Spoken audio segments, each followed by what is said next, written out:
겠습니다. 살아계신 아버지 하나님께 감사드립니다. 우리를 부활의 증인으로 부르셔서 빈 무덤의 증거 가운데 흔들리고 불신앙하고 헛소리라고 치부했던 우리가 그 빈 마음에 하나님의 말씀으로 채워지면 빈 무덤이 내게 가장 강력한 부활의 증거이며 그 빈 마음에 부활하신 주님이 찾아오셔서 만나주시면 가득 찬 은혜로 말미암아 모든 현장에 그리스도의 증인으로 설 수 있음을 고백합니다.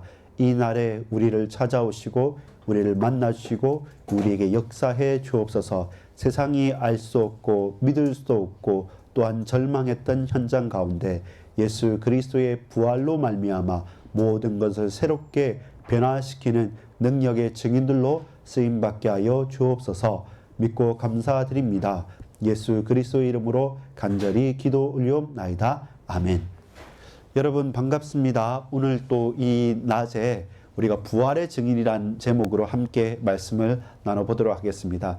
오전 말씀이 녹화가 좀 잘 안 됐기 때문에 오전의 말씀에 대한 부분도 한번 정리하면서 오후의 말씀까지 우리 부활의 증인이라는 사실을 가지고 우리 함께 말씀을 나눠보도록 하겠습니다. 혜민아 졸지 마. 자, 집중. 자, 제목 한번 읽어볼까요? 시작. 빈 마음 이 모든 일의 증인이라. 너희는 이 모든 일의 증인이죠. 이 모든 일의 어떤 증인이냐면 부활하신 예수 그리스도의 증인입니다. 근데 이 모든 일이 어떤 일입니까? 나중에 나오겠지만 세 가지 일이 있었습니다. 따라서 하나는 예수님께서 잡히신 일, 십자가 지시고 죽으신 일, 사흘 만에 다시 부활하신 일. 예, 이 모든 일에 우리가 증인이고 이 모든 일의 증인인 이유가 어디에서 확인되냐면 그것을 본 사람들이 있고 그것을 체험한 사람들이 있고 그걸 전해 들은 사람들이 있고 복잡한 문제 속에 있는 사람들이 많습니다. 근데 우리가 이 일의 증인이라고 할 때 이 일에 대한 증거가 물론 우리가 보고 듣고 체험한 것에 있지만 결정적인 것은 그것이 무엇과 부합하기 때문에 뭐에 맞기 때문에 하나님의 말씀에 맞기 때문에 하나님의 말씀의 예언 때문에 우리는 그 일의 증인으로 충만한 현장에 설 수가 있는 것입니다. 자, 서론입니다. 질문합니다. 따라합시다. 왜 부활인가? 왜 부활인가? 누가복음 27장 7절에 이 세 가지에 대해서 말씀을 해줬습니다. 우리가 부활이라는 사실을 놓고 봤을 때 결국 이 세 가지 내용에 대해서 예수님께서 직접 이 말씀을 제자들에게 하셨어요. 누가복음 9장 22절, 40절, 18장 32절에 33절 보면 더 자세하게 말씀을 하셨습니다. 죄인의 손에 넘겨져서 잡히신다는 거예요. 그리고 십자가에 달려서 죽으셨다는 사실이에요. 그리고 죽고 나서 운명하신 이후에 사흘 만에 다시 살아나신다. 부활하신다는 말씀입니다. 자, 여기 보세요. 부활이라고 할 때 이 세 가지를 동행한 거예요. 말씀대로 약속대로 잡히시고 죄인들에게 십자가 지시고 죽으시고 그리고 죽으신 다음에 이틀도 나흘도 닷새도 일회도 아닌 사흘 만에 안식 후 첫날에 다시 살아나실 것을 직접 말씀을 해주셨는데 근데 그들은 뭐 했을까? 이것이 기억나지 않았던 겁니다. 자, 왜 기억나지 않았을까요? 만약 여러분 내일 여러분 어떤 콘서트를 한다. 내가 내일 콘서트 가기로 했다. 그럼 그 전날부터 어떨까? 그러니까 기억하고 있습니다. 혜주가 에버랜드 친구들하고 가길 때 그날은 미리 새벽부터 일어나서 막 이렇게 준비를 해요. 왜냐하면 내가 언제 간다, 뭐 간다 준비하고 약속한 것들이 계속 기억나겠죠. 기억나고 생각나겠죠. 근데 이 말씀을 몇 번씩 그 제자들에게 가장 중요한 시기에 말씀을 하셨음에도 불구하고 부활이라는 사실 받아들이기가 힘든 거죠. 안 믿겨지는 겁니다. 고난을 받으신다는 말씀이거든요. 금방 전까지 우리의 왕이 됩니다. 왕으로 삼아 주십시오. 왕이 되어 주십시오. 라고 사람들이 소리쳤기 때문에 설마 그 사람들이 우리를, 그 무리들이 예수님을 내어줄까? 믿지 않았는데 근데 고난을 받으셨어요. 그리고 불법적인 재판 가운데 넘겨져서 매 맞으시고 피를 흘리셨단 말입니다. 그것으로 끝나는 것도 아니고 도리어 죄 없으신 그 주님께서 유대인의 왕이시고 메시아이신 그분께서 재판을 받으시고 그 불법적인 재판에서 십자가에 달려 죽으시게 되는 겁니다. 그게 골고다 언덕에 예수님께서 십자가에 실제로 달리셨단 말입니다. 그게 혼자만 그런 게 아니라 두 행악자와 함께 달리셔서 그날 돌아가신단 말이에요. 운명하신단 말입니다. 도저히 받아들이기 힘든 현장 속에서 제자들과 무리들과 수많은 사람들은 도망가고 흩어져서 난리와 소문이 가득한 것입니다. 흉흉한 거죠. 누구나 대놓고 나는 예수 믿는 사람이다 말할 수가 없게 되는 것이죠. 그런데 놀라운 것은 그날 이후로 안식일 날은 모든 것이 안식하는 거죠. 여러분 생각해 보세요. 너무 큰 충격 가운데 뭐라도 말하고 싶고 뭐라도 소통을 해야 되는데 안식일이기 때문에 잠잠한 겁니다. 그리고 그 잠잠했던 이후에 그 미명에 그 새벽에 그 아침에 그 여인들은 막달라 마리아나 요한나나 그리고 또 야곱의 어머니 그 마리아는 그 새벽에 향유를 가지고 시체가 있는 아리마대 요셉이 사놓았던 그 돌무덤으로 가는 거죠. 근데 그 돌무덤에 가는 것은 이 약속을 기억하고 믿어서 사흘 만에 부활하실 거니까 지금 우리가 가면 부활하신 예수님을 보겠다라고 해서 간 것이 아니라고 했죠. 뭐 때문에 갔습니까? 너무 슬픈 마음에, 너무 적적한 마음에, 너무 아쉬운 마음에 그 어떤 한 사람도 예수님을 돌보지 않고 사도들까지 흩어져 있는 그때 아무 볼품 없고 무명의 그 여인들이 함께 모여서 예수님의 시체를 향유를 바르고 시체를 처리하기 위해서 모시기 위해서 추모하기 위해서 간 거예요. 부활을 기뻐하고 부활의 영광을 찬양하기 위해서 간 것이 아니라 슬픔으로 슬피 울면서 추모하기 위해서 곡을 하기 위해서 장례식 가운데 있기 때문에 간 거예요. 그 말은 신앙이었습니까? 믿음이었습니까? 아니에요. 신앙도 아니고 믿음도 아니었습니다. 그런데 그들은 무엇을 봤습니까? 빈 무덤을 봤어요. 깜짝 놀랐죠. 마태복음 28장에 보면 지진이 일어나고 천사가 돌을 굴렀다고 했는데 이 굴려진 무덤 입구에서 쭈뻑거리다가 드디어 보는 겁니다. 드디어 확인하는 겁니다. 천사가 그들에게 말씀하는 겁니다. 왜 너희는 산자를 죽은 자들 가운데서 찾냐는 겁니다. 죽은 자가 있어야 될 무덤에서 왜 다시 살아나신 예수 그리스도를 찾느냐는 겁니다. 그들의 감정이 어땠습니까? 여기 있죠. 따라합시다. 가다. 어디에 갔습니까? 무덤에 갔어요. 믿어서 간 것이 아니라 슬퍼서 간 거예요. 부활의 영광을 찬양하기 위해서 간 것이 아니라 예수님의 시체 앞에서 슬퍼서 곡을 하기 위해서 낙심하여서 간 거예요. 근데 다 도망갔는데 이들은 무덤으로 갔어요. 가서 뭐 했습니까? 봤어요. 돌이 굴러져 있죠. 그리고 실제로 예수님이 없는 것을 빈 무덤의 증거를 봤어요. 근데 그들이 그때까지 해도 안 믿어졌으니까 예수님이 부활하셨다는 생각은 꿈에도 하지 못하고 어떤 근심을 합니까? 아, 시체가 없어졌네. 예수님이 시체에 우리가 향유를 준비해서 잘 처리를 하고 곡을 하고 애도해야 되는데 막상 시체가 없어졌네. 그래서 근심하는 겁니다. 그런데 어떤 일이 일어났습니까? 두 천사가 와서 빛나는 천사가 와서 그들에게 말씀하는 겁니다. 두려워 있을 때 너희들이 왜 여기에서 부활하신 주님, 지금 다시 살아나신 주님을 이 동굴, 이 무덤에서 찾느냐? 왜 죽은 자가 있어야 될 죽음의 현장에서 살아나셔서 부활하신 주님을 이 죽음의 현장에서 여전히 찾고 있느냐라고 말씀하시면서 뭐 하라 하십니까? 기억하라. 너희들 기억하지 못하느냐? 갈릴리에서 그 전에 예수님께서 너희들에게 몇 번이나 반복하신 그 말씀을 알지 못하느냐라고 하면서 말씀하시죠. 죄인 손에 넘겨질 것이고 십자가에 달리실 것이고 그리고 사흘 만에 부활하실 것이다. 그러니까 그들이 8절에 아, 맞다. 예수의 말씀을 기억하게 되는 겁니다. 기억하지 못했던 자들이 천군 천사를 통해서 기억나게 하시는 겁니다. 하나님의 사역, 우리가 오늘 부활의 능력을 볼 때 이 기억하다는 단어를 봐야 됩니다.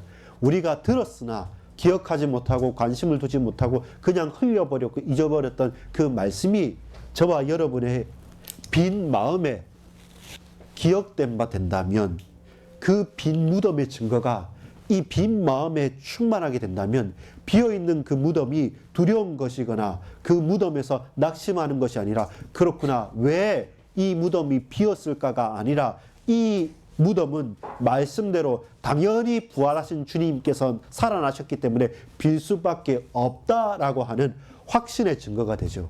그 전까지는 빈 무덤은 놀라운, 두려운, 이해할 수 없는 막연한 당황스러운 증거예요. 그럼 과연 시체가 어디 갔냐? 이렇게 비슷하게 걱정과 고민과 근심의 장소예요. 근데 이 빈 마음에 그리스도의 복음이 들어오고 하나님의 약속하신 말씀이 우리의 마음과 생각을 딱 채우면 그 빈 무덤이 제대로 보이죠. 그렇구나. 저 무덤은, 예수님께서 뉘우셨던 저 무덤은 반드시 비어있지 않으면 안 된다라는 확신으로 바뀌어지게 되는 겁니다. 그래서 이걸 기억하고 나서 그대의 행동이 뭐였습니까? 따라합시다. 돌아가다. 어디로 돌아갑니까? 자기 집으로 돌아간 것이 아니라 11제자. 11제자. 원래 12제자 가운데 팔았던 한 제자가 누굽니까? 가룟 유다는 이제 없었죠. 그리고 11제자와 수많은 제자들 앞에 가서 돌아가서 우리가 본 것을, 우리가 들은 것을 증언하게 되는 겁니다. 근데 이렇게 돌아가서 증언했는데 알렸잖아요. 알렸는데 뭐라 합니까? 그 사람들은 헛된 소리, 허튼 소리, 헛소리다. 이 그냥 실수하는 헛소리가 아니라 어떤 소리를 했죠? 아파가지고 사경을 헤매면서 하는 그런 신음소리. 자기가 무슨 얘기도 낼지 모르고 다른 사람 들어도 아무것도 없는, 의미 없는 그런 헛소리로 치부하는 겁니다. 왜? 무엇 때문에? 기억하지 못했기 때문에. 같이 들었어요. 제자들과 사도들은 더 가까이, 더 자세하게 분명하게 들었어요. 그러나 이 들었던 말씀, 이 말씀이 안 믿어지고 안 잡혀지고 우리의 마음에 담기지 않으니까, 이 말씀이 메아리 치듯이 흩어져 버리고 사라져 버리니까 우리 마음은 여전히 비어 있는 거예요. 우리의 마음과 생각에 말씀이 충만하게 들어오고 그 말씀이 내 마음과 생각에 뿌리를 내려서 가득해져야지만 모든 것들이 증거와 응답으로 보일 것인데, 마음에, 우리의 심령에, 우리의 생각에 하나님 말씀이 채워지지 않으면 우리에게 확실한 증거인 그 빈 무덤의 증거가 아직까지는 나에게 답이 되지 않는 겁니다. 그러니까 할 수 있는 최고의 반응은 뭡니까? 두렵게 여기거나 놀랍게 여기는 거죠. 아까 읽었던 12절에 보면 베드로는 다시 뛰어가 보는 거죠. 일어나서 즉시 뛰어가서 굽으려서 자세히 보는 겁니다. 근데 어떻습니까? 시체는 없고 시체를 감싸고 있었던 수의, 세마포만, 배움만 있는 겁니다. 그러니까 너무 놀라운 거죠. 그리고 집으로 돌아가는 겁니다. 모든 사람이 이 말씀을 다 들었어요. 우리도 마찬가지예요. 저도 설교를 합니다. 저도 여러분 말씀을 듣습니다. 근데 저도 여러분도 잘 안 믿어요. 기억지 않아요. 관심을 두지 않아요. 그러면 지나가 버리는 겁니다. 그 누구라도 우리가 말씀을 내 빈 마음에 가득 채우고 그 말씀이 내 마음과 생각을 지키시고 역사를 하시면 어떤 작은 하나의 증거라도 그 빈 무덤이 강력한 증거가 되는데, 확실한 증거라도 우리 마음에 채워져 있지 않으면 이 증거는 아무짝에도 쓸모없는 증거가 되어 버리는 것이죠. 자, 그래서 본론입니다. 제목 따라합시다. 시작. 빈 마음을 채우라. 우리의 빈 마음이 무엇으로 채워져야 됩니까? 하나님의 말씀으로 채워지는 겁니다. 오전에 왜 빈 무덤의 증거를 봤음에도 불구하고 두려워하고 놀라고 헛소리라 하고 그냥 헷갈리느냐라고 할 때, 그 빈 무덤을 보는 우리의 마음과 생각이 말씀으로 채워지지 않은 거죠. 세상의 선입견으로. 누가 태어나서 한 번 죽는 건 알지만 다시 부활한 적 본 적 없잖아요. 그러니까 우리의 마음과 생각이 다른 것으로 채워져 있고 우리의 마음과 생각이 비어져 있으니까 막상 그 말씀이 내게 다가와도 내가 붙잡을 수도 없고 기억할 수도 없고 다 사라져버리고 흩어져 버리는 거예요. 하나 중요한 사실은 여러분 잊지 말아야 됩니다. 이 여자들과 그리고 이 베드로의 이 빈 무덤의 증인들 중에서 이들의 자세와 정서가 있습니다. 여러분, 그럼에도 불구하고 우리가 잘 안 믿어질 때 있잖아요. 잘 마음에 안 와닿을 때 있잖아요. 지금도 제가 생각나는데 제 전도사로 처음 광주에 갔을 때 승원인가 있었어요. 그 뭐냐면 어머니 그 권사님이 데리고 와서 전도사님 좀 만나주세요 이렇게 하는데 이 친구가 눈물 흘리면서 막 이제 짜증내면서 그래요. 그래서 이유가 뭐냐면 정말 제가 부끄러웠습니다. 그게 왜 뭐냐면 전도사님 제가 삼위일체가 안 믿어져요. 그래서 안 믿어서 너무 믿어야 하는데 어떻게 세 개가 하나고 하나가 세 개고 성부 성자 성령 따로따로인데 왜 같다 그렇게 하고 어떤 때는 같다 하면 또 다르다 그럽니까? 아, 나 정말 화도 나고 짜증 나고 왜 나는 안 믿어질까 했는데 감사하다 그랬어요. 그거 놓고 기도하고 하나님 앞에 나아갈 수 있다는 게 네 신앙이 성장하는 건데 야, 네 초등학생인데 벌써 그 관심 그 마음 때문에 하나님 앞에 그 붙들림 바 되기 원하고 기도하면서 이것 때문에 마음이 애통한 마음이 있다. 너무나도 귀한 마음이다. 그러면서 위로하고 내가 반성이 된다. 우리 같이 한번 성경 찾아보자. 이렇게 했는데 여러분 뭐냐면 이 자세와 정서라는 게 있어요. 이 여자들이 뭐 했습니까? 무명이잖아요. 나중에 이름을 설명해요. 그냥 여자 무리였어요. 여자들이었어요. 나중에 막달라 마리아 일곱 귀신 들렸다가 돌아온 사람 아닙니까? 나중에 여러 사람들 나오지 않습니까? 그 모든 것들을 볼 때마다 어떻습니까? 그 정서가 간절함이죠. 어떤 간절함이냐면 예수님의 사랑을 받았기 때문에 그리스도 예수님을 사랑한다는 거예요. 다른 사람들은 이 예수를 통해서 내가 한 자리 하고 싶고 내 영향력과 내 약한 것들 먹고 마시고 입고 그리고 치유받아서 좋은 따름이지만 이들은 뭡니까? 이 중심이 그리스도 자체, 예수님 자체를 본 거예요. 내가 주님의 은혜를 받았는데 내가 주님을 사랑하는데 그 큰 사랑에 힘입어서 내가 뭔가를 해야 되는데 내 형편처지는 어려워요. 그래서 이들의 자세와 정서는 간절함입니다. 그래서 죽인다고 하고 오지 말라고 하고 다 도망갔는데 그들은 저 멀찍이서 쫓아가면서 울면서 쫓아갔던 거고 그리고 안식 후 첫날에 새벽부터 부활이 아니라 그 시체를 잘 모시기 위해서 정성을 다해서 간절하고 온 거예요. 누가 뭐라고 해도 여러분 하나님의 말씀과 예배 드리는 것과 신앙생활에 간절함과 사모함이 없으면 은혜 받을 만한 또 하나님의 역사하고는 사실 너무 멀어져요. 메마르게 있으면 안 돼요.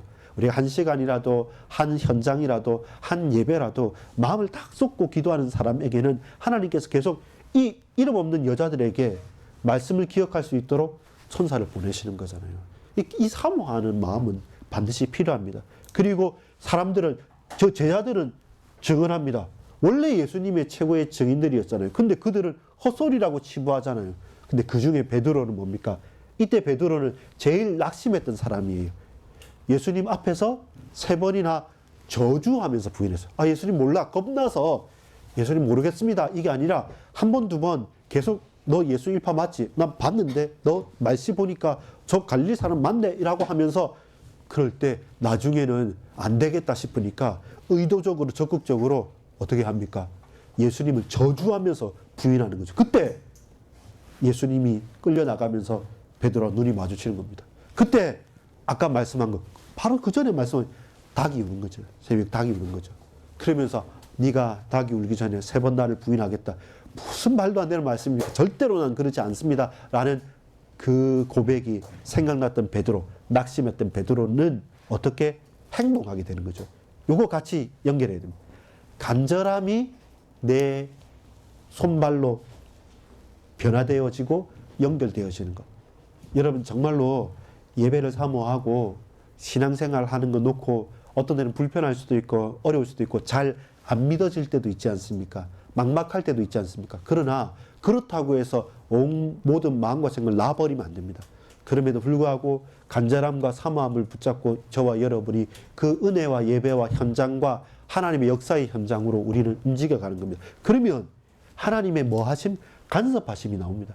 우리 인생을 변화시키는 게 나옵니다. 이걸 잊지 말라는 게 일부의 중요 주제였어요. 그렇다면 2부 때 저와 여러분 이 빈 무덤이 진짜 부활의 강력한 증거로 바뀌어지는 때가 어느 때이냐라고 할 때 저와 여러분의 빈 마음에 언약의 말씀, 약속의 말씀이 채워질 때 그때는 강력한 증거가 됩니다. 이 채워질 때 결국 부활의 주님, 저와 여러분을 찾아오시는 거죠. 부활의 주님이 저와 여러분을 찾아오시는 겁니다. 자, 빈 무덤에 증인들이 있었어요. 보세요. 여자들. 사도와 제자들은 헛소리라고 안 믿었죠. 제일 가까이 있었음에도 불구하고.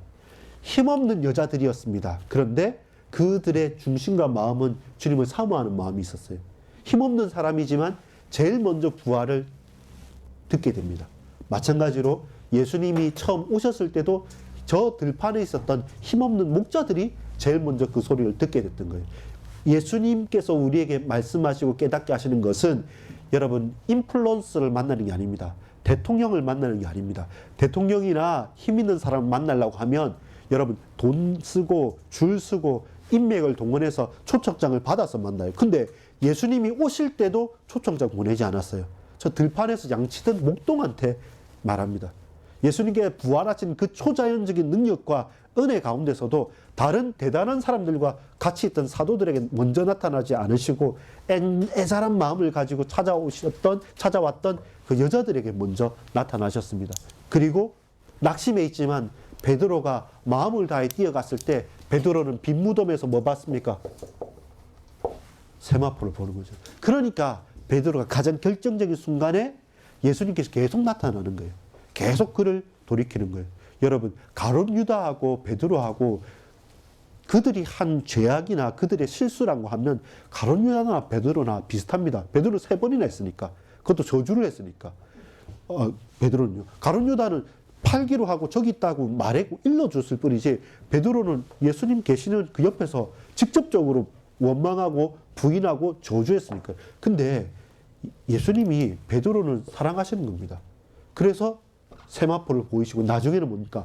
부활하셔서 오셔서 보이시고 또 나중에는 어떻게 합니까? 내 어린 양을 먹이라, 내 양을 먹이라, 내 어린 양을 치라 라고 하는 질문에 대한 답을 하시는 겁니다. 보여주시는 겁니다. 체험하게 하시는 겁니다. 천사들의 증언과 반응. 천사들이 뭘 말합니까? 여기 3가지 말씀하시죠. 십자가와 부활. 가장 성경의 핵심적인 메시지. 고난을 당하면서 십자가에 죽을 것이다. 그리고 사흘 만에 부활하신다 라고 하는 것을 지금 말한 게 아니라 그 전에 계속 말했어요. 말씀하셨어요. 그걸 너희는 뭐하라? 기억하라. 가만히 보니까 진짜였던 거예요. 그때 반응이 바뀌잖아요. 이 여자들의 반응과 사도들과 제자들의 반응과 베드로의 반응. 왜 바뀝니까? 천사들을 직접 보고 그의 말을 들은 사람과 전에 들은 사람의 말은 다른 거예요. 마찬가지예요. 오늘도 저와 여러분이 아무리 제가 앞에서 메시지를 전한다 할지라도 여러분이 제가 개인이 하나님의 은혜를 직접 경험하고 체험하고 누리고 성경을 통해서 확신하면서 나에게 말할 수 없는 은혜를 받은 사람과 그렇지 않은 사람은 보면 늘 구경꾼 자리에서 서 있을 수밖에 없어요. 그래서 이 증인, 따라서 빈 무덤의 증인들, 부활을 놓고 빈 무덤의 증인들이 있었고, 두 번째는 오늘 우리가 좀 집중 이 시간에 봐야 될 게 뭐냐면 빈 마음의 증인들이 있습니다. 그게 누구냐면 우리 이 뒤에 읽은 12절부터 35절까지 엠마오로 향하던 두 제자가 나옵니다. 낙심하여서 엠마오라는 곳으로 2명의 제자가 막 도망가는 거예요. 그 밤에 도망가는데 부활하신 주님께서 이들에게 나타나십니다. 근데 엠마오로 도망가던 이 제자들은 어떠냐면 예수님이 옆에 부활하신 주님이 왔음에도 불구하고 잘 감각이 없는 거예요. 자, 어떻게 말하냐면 13절에 보면 그날에 그들 중 둘이 예루살렘에서 25리 되는 엠마오라 하는 마을로 가면서 14절에 뭡니까? 이 모든 된 일로 서로 말하는 거죠. 서로 이야기해. 이 모든 된 일이 뭡니까? 이 사람들에게는 뭐만 있냐면 똑같아요. 이들에게 뭡니까? 잡히시고 죽으시고 사흘 만에 부활하신 일. 이게 부활과 십자가와 고난의 일, 이 모든 된 일을 서로 얘기하는 겁니다. 얘기하는데 뭐 하느냐? 기억하지는 못해요. 말씀을. 그러니까 그 가운데 낙심하고 두려워하는 거예요. 똑같아요. 계속 우리에게 부활의 증거와 능력이 되지 않으면 계속 낙심하고 두려워하고 고민하고 걱정하고 흔들릴 수밖에 없게 되는 거예요. 자, 그래서 이 모든 된 일에 대해서 엠마오로 가는 제자들이 막 얘기하는 거죠. 근데 그 마음에 뭐만 없냐면 똑같아요. 하나님의 말씀만 채워지지 않은 거예요. 안타까움도 있고 아쉬움도 있고 왜 그럴까 내가 더 잘해야 되는데 하는 여러 가지 낙심과 자책도 있고 또 한편에서는 그럼 다시 좀 어떻게 하면 안 될까라고 하는 뭐 의심과 두려움이 막 섞여 있는 이 마음에 수많은 마음은 있지만 정작 하나님께서 우리에게 주신 그 말씀은 안 차 있는 거예요. 그때 시몬 베드로도 마찬가지예요. 34절에 보면 이렇게 말합니다. 말하기를 주께서 과연 살아나시고 시몬에게도 보이셨다 하는지라. 이제는 이 빈 마음이 채워질 때가 있잖아요. 베드로도 이제 그 다음부터 뭐냐면 주님을 만나게 됐을 때입니다. 이 빈 마음에 부활의 말씀이 채워지는 때, 그들 가운데, 이 사람들 가운데. 자, 그리고 35절에 보면 36절, 37절 보면 36절과 37절 보면 우리 본문을 읽지 않았지만 이 말을 할 때 예수께서 친히 그들 가운데 서서 이르시되 너희에게 평강이 있을지어다 하니 그들이 놀라고 무서워하여 그 보는 것을 영으로 생각하는 거예요. 유령처럼 생각하는 거예요. 그렇게 의심하고 있는 그들 가운데 그 빈 마음 가운데 이제 예수님께 직접 나타나신 거예요. 평안하라. 이거 이 사람들이 혼비백산에서 놀라고 두려워서 이게 영이지 않냐, 유령이지 않느냐 이렇게 나가는 겁니다. 이게 빈 마음에 있었던 사람들이 이렇게 마음이 비어 있으니까 예수님이 부활하셔서 나타났을 때 늘 두려워하고 늘 떨고 늘 혼란스러워할 수밖에 없는 거예요. 이 빈 마음입니다. 근데 이 빈 마음에 무엇으로 채웠냐면 말씀으로 채워졌을 때 어떻게 된다? 부활의 증인들이 되는 거죠. 부활의 증인들이 되는 거죠. 19절 우리 한번 같이 읽어보겠습니다. 19절. 엠마오로 가던 두 제자들이 이제 말하는 거예요. 자, 그 제자들의 대화 가운데 부활하신 주님이 나타나셔서 그들에게 묻는 겁니다. 19절 읽어봅시다. 시작. 이르시되 무슨 일이냐? 이르되 나사렛 예수의 일이니 그는 하나님과 모든 백성 앞에서 말과 일에 능하신 선지자이거늘 우리 대제사장들과 관리들이 사형 판결에 넘겨주어 십자가에 못 박았느니라. 자, 이게 뭡니까? 무슨 일이냐? 예수님께서 이불로 알면서 되묻는 겁니다. 그 모든 제자들과 여러분 보세요. 잘 보세요. 엠마오로 행하는 제자들이나 그 제자들 무리들이나 베드로나 여자들이나 또 사도들이나 그리고 지키고 있었던 모든 그 로마 군인들이나 또 예수님을 팔고 예수님을 불법 재판했던 그 제사장들이나 모두 다가 뭐냐면 이 말씀을 들었어요. 안 들은 사람이 아닙니다. 잡히고 죽고 그리고 사흘 만에 부활할 거다. 그래서 저기 로마 군인들이 지키고 있었단 말이죠. 이 시체 빼가면서 거짓말 할까 싶어서 전부 다 들었어요. 근데 그 마음에 비어 있어요. 실제로 믿지도 않고 실제로 신앙하지도 않아요. 그러니까 들었던 그 말씀이 내게 아무짝에도 쓸모없고 능력도 없고 내 마음에 담기지도 않는 거예요. 근데 이 말씀이 언제 역사가 나타나냐면 실제 부활의 증인들이 되냐 하면 예수 그리스도를 만날 때, 주님이 나를 찾아오셨을 때. 언제 나를 만나주시고 언제 내게 찾아오셨습니까? 9절에 보면요. 이 모든 일, 아까 말했던 이 모든 일. 12절에 보면 그 된 일로. 당신이 그거 모릅니까? 지금 예루살렘에 당신 어디들 갑니까? 이렇게 말할 때 그 예루살렘에 있었던 일, 그 된 일을 모릅니까? 이렇게 말합니다. 또한 이 모든 된 일들, 이 일이 일어난지라. 전부 다 이게 뭐냐면 고난과 십자가와 부활, 이 일. 우리는 바로 이 일의 증인인 거예요. 결국 저와 여러분이 따라합시다. 빈 무덤의 증인들, 빈 마음의 증인들, 부활의 증인들. 말씀이 내게 믿어지고 이 말씀이 인격적으로 내게 답이 되어지고 그 부활의 주님 성령께서 저와 여러분에게 역사하실 그때 말씀이 내 가슴을 채울 때, 이 빈 마음을 채울 때 이 빈 무덤이 나에게 최고의 강력한 증거가 되는 거예요. 근데 우리의 마음이 비어져 있고 그대로 의심과 놀라움과 두려움만 있고 말씀이 기억되지도 않고 생각나지도 않고 나와 상관이 없어져 버리면 이 계속 증거되어졌던 이 모든 일, 이 전부 다 이 모든 일들이 아무짝에도 내게 쓸모가 없는 게 되는 거죠. 자, 결론 맺겠습니다. 따라합시다. 너희는 이 모든 일의 증인이라. 너희는 이 모든 일의 증인이라. 그렇죠. 우리는 이 모든 일이 뭔가 부활의 증인이라는 거예요. 저와 여러분이 오늘도 무슨 증인이냐면 예수 그리스도의 부활의 증인인 것이죠. 지금 성령께서 나와 함께 하신다는, 하나님께서 우리와 항상 함께 계신다는 임마누엘의 증인이 될 수 있는 이유가 무엇이냐면 이제 이런 거예요. 보세요. 무명의 여자들은 두려움에서 확신으로 바뀝니다. 언제? 따라합시다. 예수의 말씀을 기억하고. 예수의 말씀을 기억하고. 그렇죠. 이 모든 일이라는 이 세 가지, 죄인들의 손에 넘겨질 것이고 십자가 달려 죽으시고 사흘 만에 부활하실 것이라는 말씀을 너희가 기억하지 못하느냐? 천사들이 그들에게 말하니까 예수의 말씀을 기억하고. 그리고 나서 두려웠던 이들에게 뭘로 바뀌냐면 확신으로 바뀌는 거예요. 그러니까 이 확신 가지고 누구에게 갑니까? 사도들에게 달려간 거예요. 달려가서 우리가 무덤에 갔다. 근데 무덤이 비어 있었다.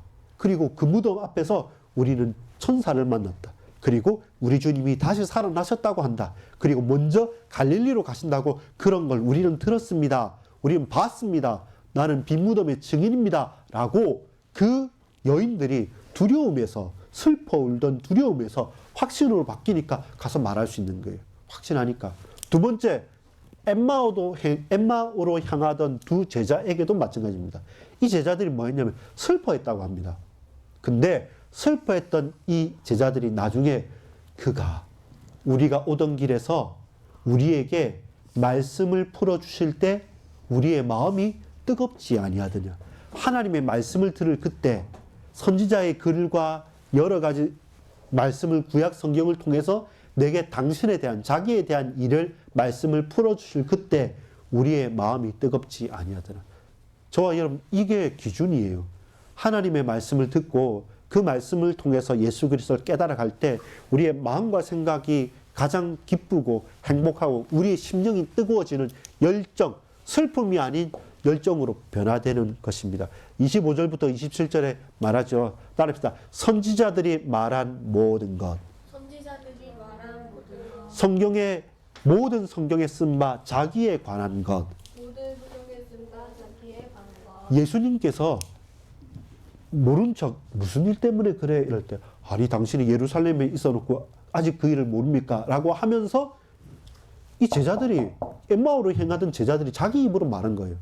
아니 십자가 달려서 돌아가셨는데 사흘 만에 부활하신다는데 어떤 사람은 그걸 봤다 하더라. 막 이렇게 자기들끼리 말하면서 정작 부활하셔서 내 옆에 계시고 내게 지금 가리키시고 내게 지금 말씀하시는 그 주님을 볼 눈이 없는 것이죠. 영안이 닫힌 거예요. 근데 그 슬퍼서 예수님을 알아보지도 못했던 그 제자들이 선지자들이 말한 모든 것과 성경에 쓴 바 자기에 대한, 예수님에 대한 말씀을 풀어주실 때 우리의 마음이 뜨거워지고 열정으로 바뀐 것이죠. 그게 뭡니까? 이 빈 마음이, 두렵던 빈 마음이 확신으로 바뀌어지고 슬프던 빈 마음이 열정으로 변화되는 것은 무엇입니까? 하나님의 말씀이 선지자와 그 시편에서 모든 성경에서 자기에 관한 모든 것들, 그것이 믿어질 때 25절부터 27절 중요한 구절이 한번 같이 읽어보겠습니다. 누가복음 24장 25절부터 27절 시작. 이르시되 미련하고 선지자들이 말한 모든 것을 마음에 더디 믿는 자들이여 그리스도가 이런 고난을 받고 자기의 영광에 들어가야 할 것이 아니냐 하시고 이에 모세와 모든 선지자의 글로 시작하여 모든 성경에 쓴 바 자기에 관한 것을 자세히 설명하시니라. 아멘. 모세와 선지자의 글로 시작하여 모든 성경에 쓴 바 자기에 관한 것을 자세히 설명하시는, 그것이 하나님의 말씀이 빈 마음에 기억되어질 때, 고백되어질 때, 들려지고 믿어질 때 그 슬픔이 뜨거워지는 열정으로 바뀌어지게 되는 것이죠. 자, 그러면서 이 마지막에 오늘 읽었던 본문은 무슨 말씀이냐면 이제는 이런 여러 이제 증언들이 계속되는 겁니다. 증언들이 계속되는 가운데 제자들이 한 곳에 모여 있는 거죠. 정말 맞아? 너 봤어? 아니, 그런 소문 들리던데? 그럼 정말로 약속하신 그대로 부활하신 거 맞아? 라고 하면서 계속 당혹스럽게 왜 그렇습니까? 본 사람은요, 체험한 사람은요, 만난 사람은 뭐 할 수 있냐면 확신할 수 있고 열정 가질 수 있는데 듣기만 하고 내가 직접 만나지 못했고 이 기억은 하지만 진짜 내게 인격적으로 말씀이 와닿지 않는 사람들은 두려운 거예요. 당황스러운 거예요. 설마 하는 거죠. 그때 예수님께서 그들에게 나타나신 거죠. 혼란스러운 제자들에게 나타나셔서 하신 말씀이 뭐냐면 평안하라는 겁니다. 평안하라고 말씀하시면서 예수님께서 하십니다. 보면 그 38절에서 39절 보면 예수께서 이르시되 어찌하여 두려워하며 어찌하여 마음에 의심이 일어나느냐. 내 손과 발을 보고 나인 줄 알라. 또 나를 만져보라. 영은 살과 뼈가 없으되 보는 바와 같이 나는 있느니라. 이게 돌아가셔서 그런 사상이 있잖아요. 사람이 죽고 귀신, 영혼, 유령이니까 그냥 육체도 없이 왔다 갔다 한다 하는데 예수님께서 말하죠. 너 왜 의심하고 왜 두려워하느냐. 봐라. 십자가에 못 박혔으니까 내 손과 발에 구멍 난 거 봐라. 그리고 영은 육신이 없지만 나는 육신이 있지 않냐. 그러면서 그 증거로 뭐 하십니까? 여러분 41절 같이 읽어봅시다. 놀랍고 신기하고 재미난데요. 41절 시작. 그들이 너무 기쁨으로 아직도 믿지 못하고 놀랍게 여길 때 이르시되 여기 무슨 먹을 것이 있느냐 하시니. 이제 예수님께서 실제로 온 육신과 모든 것이 부활하셨음을 알리기 위해서 육신을 가졌으니까 배고프잖아요. 하나님이시지만 육신을 가지셨잖아요. 그래서 여기 무슨 먹을 것이 있느냐라고 하면서 실제적으로 부활하셨음을 그들에게 증거하는 겁니다. 내가 너희와 함께 있을 때 너희에게 말한 바. 다시 말씀하죠. 그 전에 천사들이 와서 여자들에게 말했지만 이제 모든 제자들 앞에서 예수님께서 다시 말합니다. 내가 너희와 함께 있을 때 너희에게 말한 바가 있지 않냐. 내가 고난당한다 했지 않냐. 잡힌다고. 내가 죽는다 하지 않았습니까? 십자가에서 달려서. 그리고 사흘 만에 다시 살아나겠다 약속했는데 왜 너희는 두려워하고 왜 너희는 흔들리고 의심하고 있느냐라는 겁니다. 우리의 의심이 기쁨과 놀람이 되는 것은 무엇입니까? 실제로 부활하신 주님을 볼 때 이 두려움이 사라지고 참된 기쁨과 감사로 바뀌어지게 되는 것이죠. 여러분, 우리 아까 오전에 예화로 든 거 있죠. 빈 무덤이 내게 진짜 답이 아니면 뭐가 된댔습니까? 인증샷 된다 그랬죠. 인증샷. 내게 아닌데 인증샷만 찍으면 내가 거기 있는 것처럼 이게 내 거인 것처럼 다른 사람 차를 렌트하고 1등석을 빌려서 좋은 각도에서 예쁘게 웃으면서 스마일하면서 찍은 그 인증샷이 나를 나타내 주지 않는 거예요. 정작 진짜 소유한 사람은 인증샷이 필요 없죠. 왜? 늘 있으니까. 소유 못한 사람은 그게 인증샷이 됩니다. 근데 세상에서도 성공하고 일가를 이룬 전문성 있는 사람은 인증샷이 아니고 뭐 한다 했습니까? 계좌를 인증한다 그랬죠. 내가 부자다. 말만 부자는 진짜 부자냐 할 때는 진짜 계좌 딱 잔고를 증명하는 겁니다. 이렇게 진짜 돈이 있어. 그러면 그 사람 부자가 맞는 거죠. 아무리 옛날에 있었다, 뭐 지금은 없다, 이런 게 아니라 실제로 오늘 내 통장 잔고가 있으면 그게 100억, 수백억, 수천억이면 그 사람 부자 맞아요. 근데 반대로 과거에 있었더라도 지금 내 통장이 마이너스면 그 사람 아무것도 없는 거예요. 여러분, 증인이 뭐냐면 실제로 우리가 소유하고 그게 지속적으로 그 속에 있으면서 그 현장에 사는 사람들. 여러분, 빈 무덤 속에서, 빈 마음 속에서 방황하는 사람이 아니라 실제로 이들에게 예수님 혼란스러운 자들에게 찾아오셔서 그를 만나 주셨어요. 두려워하고 떨고 놀라는 사람들에게 정말로 내가 살아나는지 모르겠어. 그리고 이 손에, 이 발에 구멍 넣어봐. 아, 정말로 잘 모르겠어. 그러면 내가 배고프니까 먹을 거 가져와. 같이 우리 먹자라고 하면서 우리에게 부활의 주님이 당신을 알려주십니다. 지금도 마찬가지예요. 우리가 예배드리고 기도하고 나갈 때마다 우리 주님 우리를 알려주시는 겁니다. 그때 저와 여러분 다른 말하지 않고 부활의 주님을 내가 사모하고 만나기 원합니다. 이 여인들과 베드로처럼 더 마음의 원한을 가지고 애통함을 가지고 주님 앞에 나아가는 것입니다. 그때 결론입니다. 따라합시다. 빈 마음을 채우는 언약의 말씀. 제목이 그거였죠. 너희는 이 모든 일의 증인이라. 이 모든 일이 뭡니까? 십자가와 부활, 고난과 십자가와 부활. 그리고 이 모든 일의 증거가 어디에 나와 있습니까? 성경에 기록된 모든 것이 이루어지리라. 모세와 선지자와 시편에 나에 대해서 기록한 것들을 자세히 풀어주시는 것. 성경에 기록된 모든 것들이 이루어지리라. 그 일에 저와 여러분은 증인이 되는 거죠. 그러면 조금 더 확실한 게 있습니다. 46절부터 보시면 어떠냐면 보세요. 또 이르시되 이같이 그리스도가 고난을 받고 제3일에 죽은 자 가운데서 살아날 것과 자, 이 일의 증인이 되었죠. 그럼 이제는 그 이후에 증인으로서 우리의 미션까지 지금 같이 돼요. 자, 그 미션이 뭡니까? 47절부터 49절 시작. 또 그의 이름으로 제사함을 받게 하는 회개가 예루살렘에서 시작하여 모든 족속에게 전파될 것이니 기록되었을 때 너희는 이 모든 일의 증인이라. 볼지어다 내가 내 아버지께서 약속하신 것을 너희에게 보내리니 너희는 위로부터 능력으로 입혀질 때까지 이 성에 머물라 하시리라. 또 약속을 준 거예요. 부활의 증인에게 무슨 약속을 주시냐면 너희는 이 모든 일의 증인이기 때문에 약속하신 것을 기다리라. 약속하신 것이 뭡니까? 사도행전 2장에 어떤 약속입니까? 성령의 충만을 약속하신 거죠. 예수님은 육신으로 부활하신 주님으로 그들에게 나타나셨지만 이제 눈에 보이지 않지만 눈에 보이는 것보다 더 확실하게 우리가 항상 함께 계시는 하나님께서 어떻게 성령의 증거로 우리와 동행하겠다고 약속하시는 것이죠. 회개와 복음 전도와 전도자로서의 삶과 성령의 충만함. 그래서 성령의 내주 인도 충만한 역사로 앞으로 너희와 함께 있겠다. 그래서 이제는 우리는 그리스도 예수로 말미암은 증인뿐만 아니라 성령 충만의 증인으로 설 수 있는 거죠. 부활의 증인에서 성령 충만의 증인으로, 성령 역사의 증인으로 우리는 서게 되는 것입니다. 기도하겠습니다. 아버지 하나님 감사합니다. 이 낮에 우리를 부활의 증인으로 불러주심을 감사합니다. 빈 무덤 가운데 혼란스럽고 당황스럽고 낙심하지만 그러나 그 가운데서 세마포를